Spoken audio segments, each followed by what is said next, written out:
अस्सलाम वालेकुम। मेरे साथ है मेरी बेटी सलवा अमीन अस्सलाम वालेकुम। मेरे साथ है मेरे बाबा अमीन इकबाल। और आज हम बातें करेंगे। कौन सी बातें करेंगे सलवा? आज हम नॉर्मल कन्वर्सेशन करेंगे आपस में। चले मैं कुछ सवाल आपसे करता हूँ, फिर आप कुछ सवाल मुझसे कर लीजिएगा। जी बिल्कुल। बड़ी होके आप बनना क्या चाहती हैं? बड़ी होकर मैं एक पब्लिश्ड नोन राइटर बनना चाहती हूँ। अच्छा, जो हमारी जेन ज़ी है, आपके ख्याल में उनमें बुक रीडिंग की कितनी दिलचस्पी है? मेरे ख्याल से उनमें बुक रीडिंग की दिलचस्पी है, लेकिन जो कंटेंट उन्हें सर्व किया जा रहा है वो ठीक नहीं किया जा रहा है। यानी कि जो रेशो है सेल्फ़ हेल्प बुक का वो बहुत कम है। जो दूसरे जॉनरास हैं उनका रेशो कम जाता जा रहा है एज़ कम्पेयर टू फैंटेसी का। तो मुझे लगता है अगर कोई चीज़ जा रही है इस जनरेशन से, इसका मतलब ये नहीं कि उसको भेज दिया ही जाए, उसको वापस लाया जा सकता है by writing more and more books और सर्विंग द राइट कंटेंट। आपके वक्त में बुक रीडिंग का क्या मतलब रेशो था? किस तरह लोग बुक रीडिंग करते थे? दिलचस्पी रखते थे कि नहीं? हमारे दौर में जो है वो बुक रीडिंग जो है वो एक कंपलसरी चीज़ थी। चूँकि अगर आप ज़िंदगी के बारे में जानना चाहते हैं तो आपको किताब पढ़ना जो है वो ज़रूरी था। लाइब्रेरीज़ थी, बहुत सस्ती किताबें मिल जाती थी। 1 रुपये रेंट के ऊपर हमें किताब मिलती थी और मोहल्ले की सतह पे जो है वो लाइब्रेरीज़ कायम थी और लोगों में काफ़ी दिलचस्पी थी। ओवरऑल हमारी सोसाइटी में जो तालीमी है, तालीम का रेशो रहा है वो बहुत कम रहा है, इसलिए शायद उस तरह से जो दुनिया में बुक रीडिंग होती है वैसी नहीं हुई, लेकिन किताबों से दिलचस्पी थी। आपने भी तो घर में काफ़ी सारी किताबें देखी ना? हाँ जी, आपने तो कूल ज़माना जी लिया हमें जल्दी में फंसा दिया। लेकिन जेनजी क्यों फिर अपने ऊपर लेते हैं कि वी आर मोर कूल, कि हम मिलेनियल्स हैं तो उससे ज़्यादा कूल हैं? नहीं, वो मिलेनियल्स को ये समझते हैं कि मिलेनियल्स ने स्पीकअप नहीं किया, देखें ना मेंटल हेल्थ इशू और ये सब उन्होंने सह लिया, और वो समझते हैं कि उनके पेरेंट्स अभी भी जो है शिकार हैं, जो उन्हें थेरेपी में होना चाहिए, इसलिए वो मिलेनियल्स को डिस्पाइस करते हैं।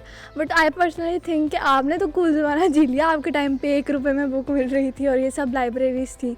तो अभी का आपको क्या डिफरेंस लगता है? आई मीन उस टाइम आपने इतनी लाइब्रेरीज एक्सपीरियंस की, आपको तो आदत हो गई होगी एक्सपीरियंस करने की, बट अब जब आप एक्सपीरियंस नहीं कर पा रहे तो आप कैसा महसूस करते हैं उस चीज़ को? मैं तो इस वक्त जो है वो सलवा अफोर्डेबिलिटी रखता हूँ कि मैं किताब ख़रीद सकता हूँ।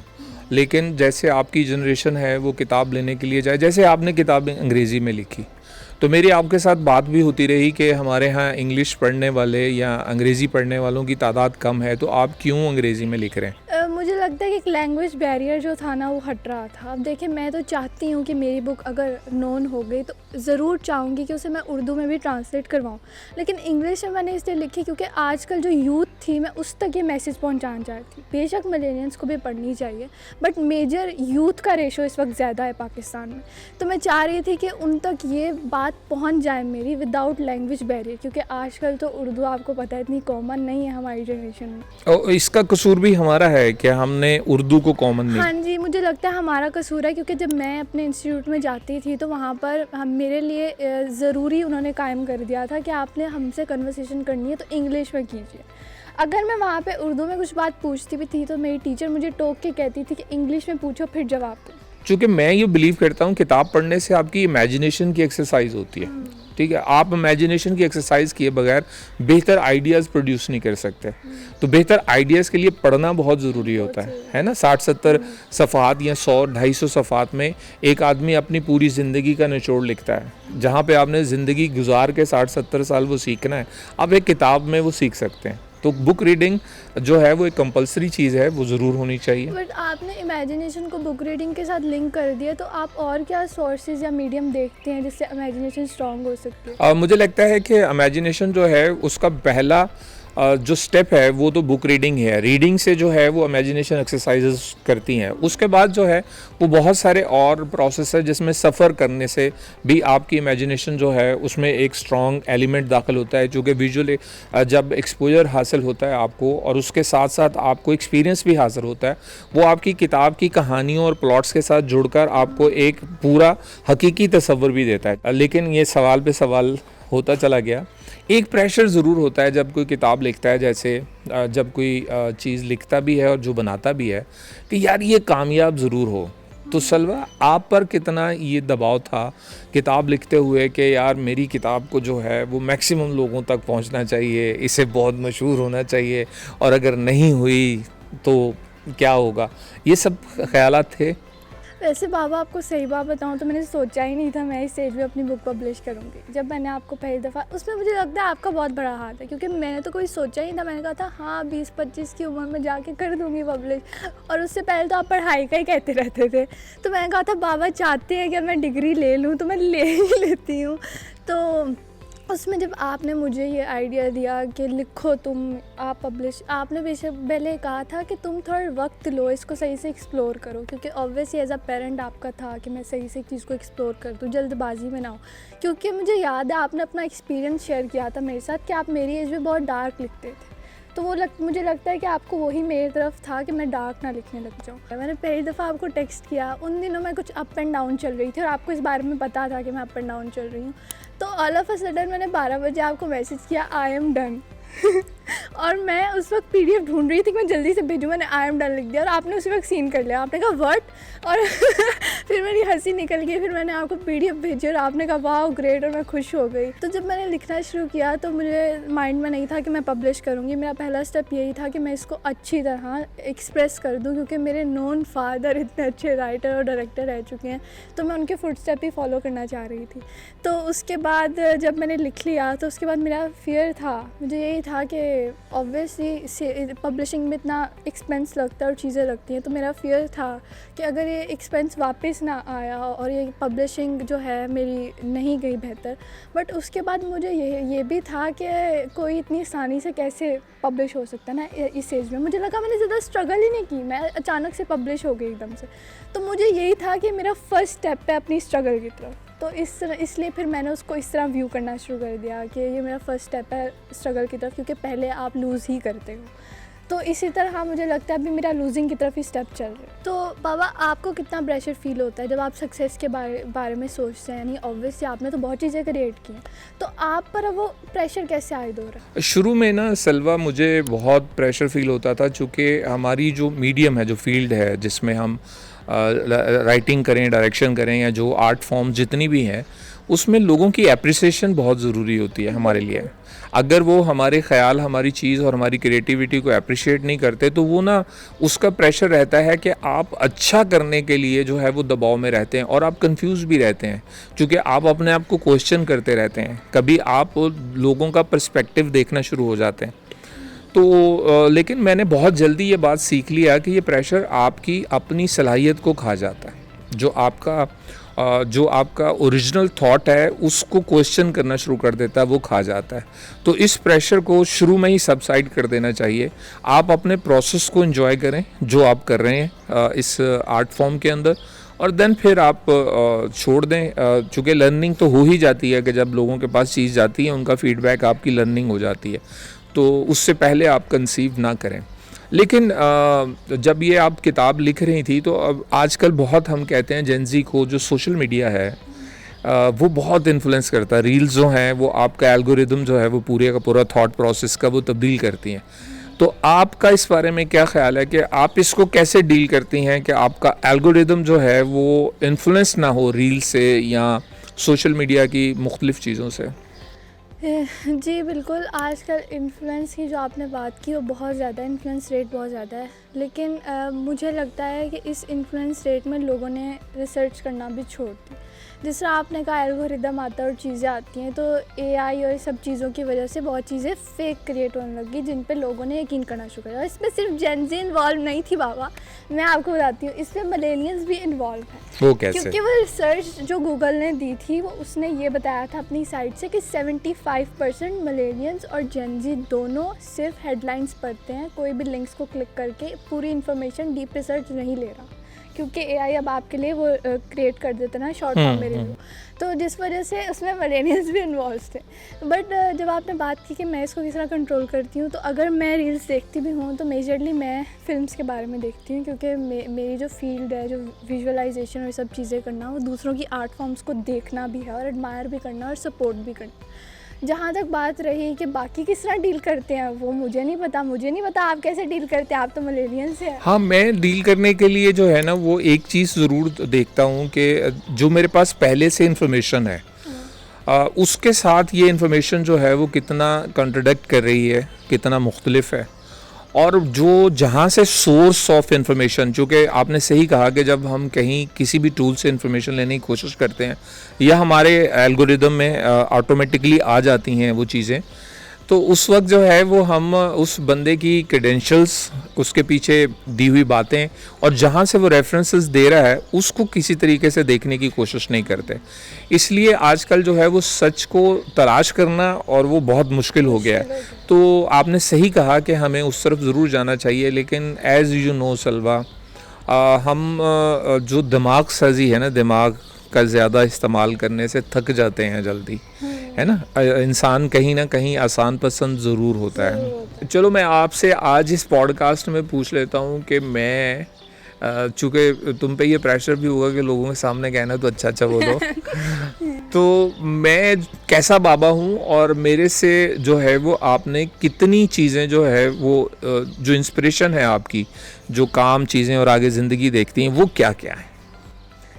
अच्छा, जब भी आप मेरे से पूछते हैं ना मैं कैसा बाबा हूँ, तो मेरी सारी मेमोरी शिफ्ट हो जाती है चाइल्डहुड की तरफ, क्योंकि वो मेरा सबसे फेवरेट पीरियड था। उसके बाद तो आप काफ़ी बिजी रहे अपने काम में और फिर चीज़ें ड्रिफ्ट अपार्ट हो गई थी काफ़ी।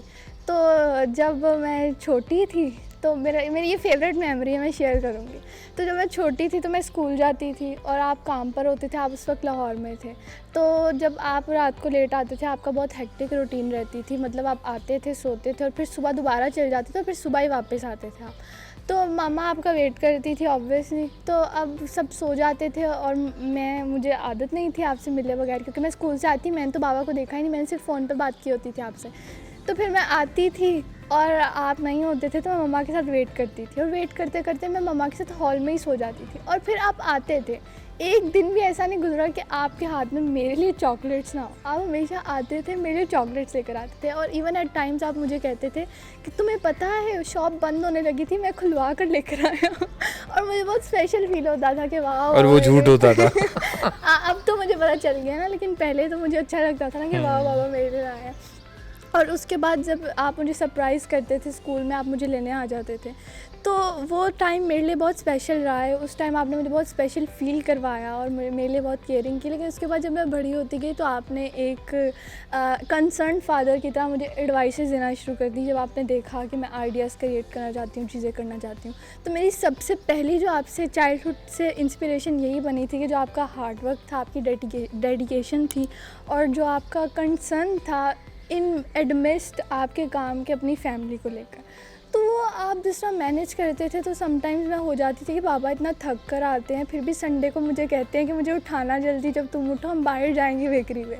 तो इस तरह बहुत इंस्पायरिंग था मेरे लिए। और मैं हमेशा जब भी सोशल मीडिया पे आपके बारे में लिखती थी तो मैं एक बात लिखती थी कि आप मेरे मेंटर, जो कि आप अभी भी हैं, और मैं बहुत विश करती हूँ कि मैं आपके साथ काम कर सकूँ अपनी। बस कर दे, रुलाएगी क्या ये बातें मैंने कभी इतनी कही नहीं, लेकिन यही मौका है ना कि मैं सुन लूँ, तो क्योंकि तुम कुछ बुरा तो बोलोगी नहीं नहीं, बुरा अगर लगता मुझे तो मैं बोलती। अच्छा सलवा, ये सब जो है ना वो मुझे लगता है कि मेरा जो शोबा है, जो मेरी फील्ड है, उसने मुझे बड़ी लर्निंग दी इस हवाले से कि बेटियों के साथ जो है वो आपका रवैया कैसा होना चाहिए। अगर आप ख़ास किस्म के फेमिनिज़म जो है वो, मुझे उस पर फिर कभी बात करेंगे कि मेरी राय उसमें थोड़ी मुख्तलिफ भी है, लेकिन यह है कि बुक रीडिंग और अवेयरनेस और जो मैं काम करता था, जिस तरह के ड्रामे मैंने प्रेजेंट किए हैं, उसमें मुझे लगा है कि अगर आदम के तौर पर पैदा हुए हैं इंसान और औरत भी, तो उनको आदम ही कहा जाता है,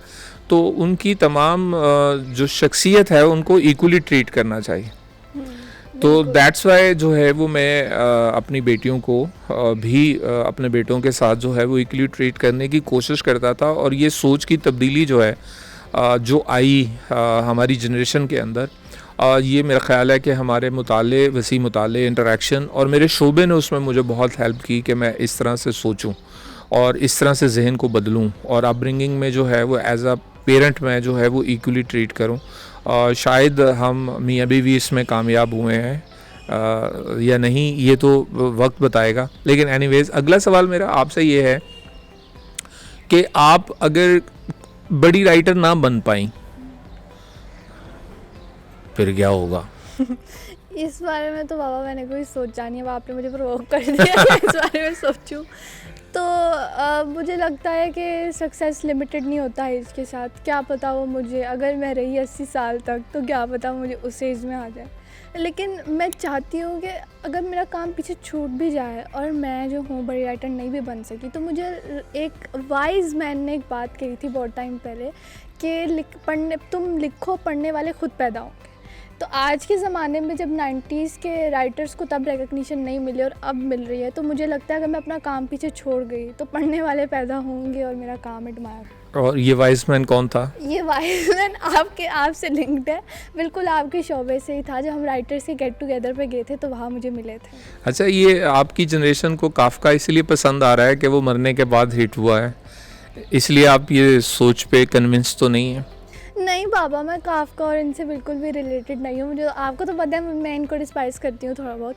तो मुझे लगता है कि ये थोड़ा बहुत राइटर्स का एक वे बना कि चलो अभी फेमस नहीं होंगे तो कभी ना कभी तो, फेमस की बात नहीं होती वैसे, लेकिन आपके काम को कोई एक बंदा भी पढ़ ले और उसे समझ जाए कि आप कहना क्या चाह रहे हो विदाउट आपको मिसअंडरस्टूड किए, तो आपके लिए इनफ होता है। तो मुझे लगता है अगर मेरे मरने के बाद एक भी बुक मेरी ठीक सेफ हैंड्स में, राइट हैंड्स में चली जाए तो मुझे अच्छा लगेगा। जिस तरह अभी काफका को बहुत अंडरस्टूड कर रहे हैं सब, बहुत ज़्यादा कर रहे हैं, उसको रिकग्निशन भी बहुत मिल रही है, उस पर फिल्म भी बन चुकी है अब तो मुझे लगता है उस टाइम में वो मिसअंडरस्टूड हुआ था, तो उस मिसअंडरस्टूड होने की वजह से उसने कहीं ना कहीं अपनी चीज़ को गिव अप कर दिया। हाँ, लेकिन मुझे लगता है कि अगर उसने अपना लिटरेचर जला दिया है तो अब जो है वो लिटरेचर मैं जब उसको पढ़ता हूँ तो उसमें उसकी थॉट प्रोसेस नहीं लगती, उसकी मार्केटिंग ज़्यादा लगती है। बाबा, आपने इन्फ्लुएंस की बात की थी मेरे साथ, तो मैं आपसे बीच में पूछना चाहती थी, बट हम टॉपिक से असाइड हो गए, कि आपके टाइम आप इन्फ्लुएंस, अभी इस एज में भी पूछूंगी, आप में इन्फ्लुएंस होते हैं कि नहीं होते? मतलब कि जैसे इन्फ्लुएंस इस वे में भी कि आप कुछ पर्सनैलिटीज़ को एडमायर करते हैं, कुछ लोग काम देखते हैं आप, तो उनसे आपको इन्फ्लुएंस आता है या आपका थॉट प्रोवोक होता है? अच्छा, शुरू में तो जो है वो सलवा, आप जब आइडलाइज करते हैं, जब आप चुनते हैं कि मैं ये बनना चाहता हूँ, तो आप इन्फ्लुएंस होते ही हैं, आप इंस्पायर्ड होते हैं कुछ पर्सनैलिटी से, किसी के काम से, और आप तलाश, लेकिन फिर जो है वो जल्दी आपके पास सवाल आ जाता है, हु एम आई, कि मैं कौन हूँ और मैं कैसे अपने आप को तलाश कर सकता हूँ। फिर आपका स्टाइल भी बनता है, आप अपने आप को तलाश भी करते हैं। जैसे मैं डायरेक्शन के हवाले से ही कहूँ, राइटिंग के हवाले से भी कह सकता हूँ, लेकिन डायरेक्शन के हवाले से भी कहूँ कि जब शुरू का आपने काम किया होता है तो वो किसी न किसी डायरेक्टर और उसकी झलक आती है, लेकिन जब आप अपने आप से सवाल करना चाहते हैं कि अगर वही मैं काम करता रहा तो मैं वो दूसरा इंसान बन जाऊँगा, और अगर मैंने वैसा इंसान नहीं बनना और मैंने अपने फॉलोअर्स पैदा करने हैं तो मुझे अपना स्टाइल ऑफ वर्क जो है वो इंट्रोड्यूस करवाना पड़ेगा। देन फिर आप उसको जो है वो अपने अंदर से एक्सप्लोर करते हैं कि क्या अच्छा लगता है, क्या बुरा लगता है। ये हो ही नहीं सकता कि ज़िंदगी जो है वो किसी से मुतासर ना हो, लेकिन जब वो मुतासर होती है, वो कितनी देर तक आपका ज़िंदगी का टाइम स्पैन है कि वो उसके असर में रहें, उसके असर से निकल कर कितनी जल्दी आप अपना असर बनाना शुरू करते हैं, यही आपको ज़िंदगी मौका देती है।